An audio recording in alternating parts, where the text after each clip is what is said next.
दिया, कीर्तन हो रहा है और एक साहब या एक मेम साहब आपस में बात कर रहे हैं, उधर कीर्तन भी हो रहा है और गुरुजी भी बैठे हैं, वो कुछ बोलते नहीं। बोलेंगे डांटेंगे तो फिर कल नहीं आएगा ये, तो हमारा व्यापार कैसे चलेगा। वो भी चुपचाप बैठे हैं, कोई स्वेटर बुन रहा है, कोई बातें कर रहा है, कोई कह रहा है जरा पान ले आना, कोई कह रहा है जरा चाय ले आना, जो पानी लाना पीने को, सब हो रहा है। सारी इंडिया में ही होता है। हमारे साधना भवन ट्रस्ट के अतिरिक्त बता दो कोई विश्व में जहां साधना ऐसी होती हो, जहां ये आज्ञा हो कि बात भी नहीं करना है आपको। नहीं आने की इच्छा है, मत आओ, भाड़ में जाओ, मरो संसार में। आना है तो ठीक ठीक साधना करो, अन्यथा क्या पाओगे। टाइम वेस्ट करने से क्या मतलब, अपने संसार में रहो। भैया गुदगुदे गद्दे पर सो और मन भाया खाना पकवान खाओ। यहां तो एक सा खाना मिलेगा, नीचे सोना पड़ेगा। यहां का तो तप तप है, तप माने साधना।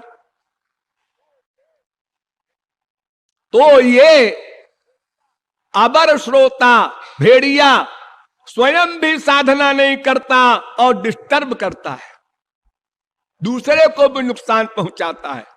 हमने क्यों ये नियम बनाया कि कोई 12 साल से नीचे का बच्चा न लावे, फिर भी आप लोग नहीं मानते।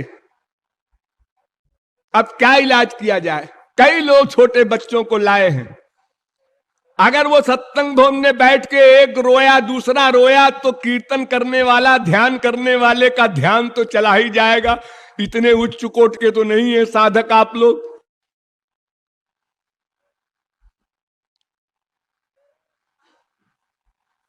तो इस प्रकार जो अपना नुकसान तो करता ही है, दूसरे का भी करता है, वो वृक श्रोता।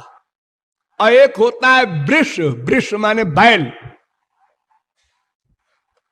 बैल क्या करता है, उसको नीम की खली दे दो चाहे रसगुल्ला दे दो, दोनों ठाट से खाएगा। कोई भेदभाव नहीं उसके मस्तिष्क में कि ये मीठा है, ये नीम कड़वी होती है, उसकी खली दे रहे हैं हमको, रसगुल्ले में बड़ा आनंद आ रहा है, ऐसा कुछ नहीं, सब बराबर। ऐसे श्रोता बहुत हैं हमारे संसार में, और प्राय जितने आप लोग बैठे हैं सभी हैं। डोंट माइंड, हमारी बात समझने की चेष्टा कीजिए, फील न कीजिए। मुझे अधिकार है, अब जब आप लोगों ने मुझे गुरु की गद्दी पर बिठाया है तो मैं आप लोगों के दोष तो बताऊंगा। जितने बैठे हैं सबका वही हाल है।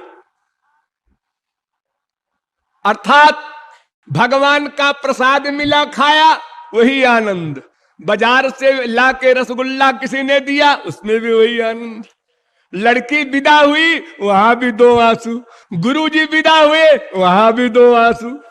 जैसे मक्खी होती है ना, मक्खी, ये भगवान के सिर पर मूर्ति पर भी बैठ जाए, फूल में भी बैठ जाए, पाखाने में भी बैठ जाए, सब जगह ऑलराउंडर।